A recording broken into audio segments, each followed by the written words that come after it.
ఎంతమంది ఉండి మనిషి పాపాన్ని క్షమించలేకపోతే ఏం లాభం? 10th క్లాస్ మ్యాథ్స్లో ఫెయిల్ అయినోడు 10th క్లాస్ ట్యూషన్ చెప్తాడు. మ్యాథ్స్ ట్యూషన్ వెళ్ళినోళ్ళు ఎట్లా ఉంటుంది? పవిత్రతలో ఫెయిల్ అయినోడు పవిత్రతను ఎట్లా నేర్పిస్తాడు? పరిశుద్ధంగా బ్రతకలేనోడు పరిశుద్ధంగా ఎలా బ్రతకగలని చెప్పగలడు, నేర్పించగలడు. ఏమీ రానోడు ఎవరికి నేర్పించగలడు? లోకంలో బోల్డ్ మంది ఉన్నారు సో కాల్డ్, కానీ పాపాన్ని గెలిచిన వాళ్ళు ఎవరు? పాపం లేకుండా ఉన్నవారు ఎవరు? ప్రభు అయిన యేసుక్రీస్తు మాత్రమే. ఆయనే మనకు సరిపోయిన వాడు. నాలో పాపం ఉన్నదని మీలో ఎవడు స్థాపింపగలడు అని సవాల్ విసిరి ప్రపంచం ముందు ఈ రోజున పరిశుద్ధుడిగా నిలబడింది మన ప్రభు అయిన యేసు మాత్రమే. నాలో పాపం గురించి ఎవడని ఎత్తాడా, నా వాళ్ళు పెట్టి చంపించేస్తా, నా జనాలను పంపించి కొట్టించేస్తా అన్నవాడు కాదు మన యేసయ్య. దమ్ముంటే నాలో పాపం ఉంటే రుజువు చేయండి. అందరికి ఓపెన్ ఛాలెంజ్ ఇచ్చాడు దేవుడు. మా వాళ్ళని ఏమన్నంటే ఊరుకోము అనేది లేదు యేసయ్య దగ్గర. ఏదనంటే రుజువు చేయండి. రుజువు బురద అందరూ జలగలరు. యేసయ్య అలా అయ్యుండొచ్చు ఇలా అయ్యుండొచ్చు అంటారు, కానీ ఆయన బ్రతికుండంగా కానీ ఈ రోజున ఆయన పునరుత్థానుడై ఆరోహణమైన తర్వాత ఈ 2000 సంవత్సరాల్లో కూడా యేసయ్య మీద పాపాన్ని ఒక్కడు కూడా స్థాపించలేకపోయాడు.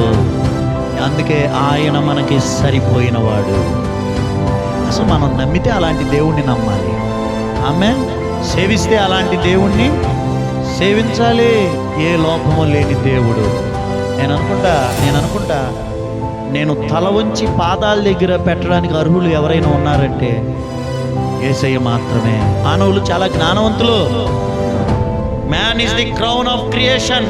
మానవుడు సృష్టికి కిరీటం లాంటి వాడు. ఓ మనిషి, నీకంటే ఈ సృష్టిలో ఏ జంతువు, ఏ పక్షి, ఏ పురుగు, ఈ సృష్టిలో ఏది నీకంటే ఎక్కువ కానే. ఏ చెట్టైనా, ఏ పుట్టైనా, ఏ పురుగైనా, ఏ జంతువు అయినా నీకంటే ఎక్కువ కాదు. దేవుడు నిన్ను ఈ భూమి మీద ఒక రాజులాగా సృష్టించాడు. అలాంటి నువ్వు ఎవరికి మొక్కాలి, ఎవరికి తల వంచాలో ఒక్కసారి ఊహించుకో. ఎంత జ్ఞానం దేవుడు మనిషికి ఇచ్చారు, ఎంత ఘనతను దేవుడు మనిషికి ఇచ్చారు. మనిషికి పక్షిలాగా రెక్కలు లేవు, కానీ వాళ్ళ ఎగరగలుగుతున్నాడు మనిషి.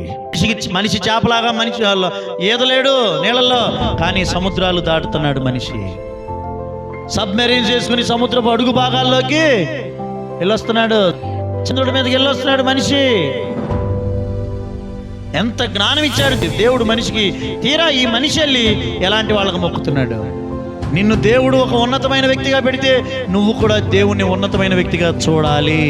నా దేవుడు పాపం లేని దేవుడు. I'm proud to be a Christian. ఎందుకంటే నా దేవుల్లో పాపం లేదు. ఏ మతాన్ని, ఏ గ్రంథాన్ని, దేన్ని మనం విమర్శించవసరలా. అసలు ఏది మనం పట్టుకోని అవసరలా. ఏసే గొప్పతనం చెప్పుకుంటూ వెళ్తే చాలు. ఒకసారి అక్బర్ బీర్బల్ అనుకుంటాను, అక్బర్ చక్రవర్తి ఒకసారి ఒక గీత గీసి అన్నాడంట, ఇదిగో ఈ గీతను చెరపకుండా, దీన్ని టచ్ చేయకుండా ఈ గీతని చిన్నది చేయండి అన్నాడంట.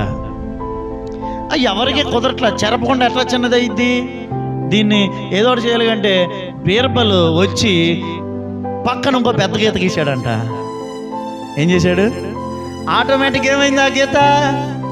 ఆ గీతను టచ్ చేయలా.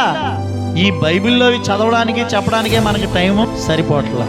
అది యేసయ్య గురించి వివరించడానికి మనకి ఆయన గురించి వివరించుకుంటే వెళ్ళండి చాలండి. నా యేసయ్య పరిశుద్ధుడు, నా యేసయ్య పరమ పవిత్రుడు. ఆయన నాకు సరిపోయిన దేవుడు. మానవాళ్ళందరికీ ఆయన సరిపోయినా ఇజ్రాయేలీల కొరకు ప్రతి ప్రధాన యాజకుడు సంవత్సరానికి ఒక్కసారి తన పాపాల కోసం ప్రాయశ్చిత్తం చేసుకుని ప్రజలందరి కోసం ప్రాయశ్చిత్తం చేయాల్సి సంవత్సరాల తరబడి ప్రక్రియ జరుగుతూనే ఉంటే ప్రపంచమంతటికి ఒకే ఒక ప్రధాన యాజకుడు ప్రభు అయిన యేసుక్రీస్తు. ఆయన వేరే రక్తంతో ప్రాయశ్చిత్తం చేయాల్సిన అవసరం లేదు. ఆయన పరమ పవిత్రమైన రక్తంతో ప్రపంచమంతటి కోసం ఒకేసారి ప్రాయశ్చిత్తం చేశారు. ఇట్టి ప్రధాన యాజకుడు మనతో ఉండాలి.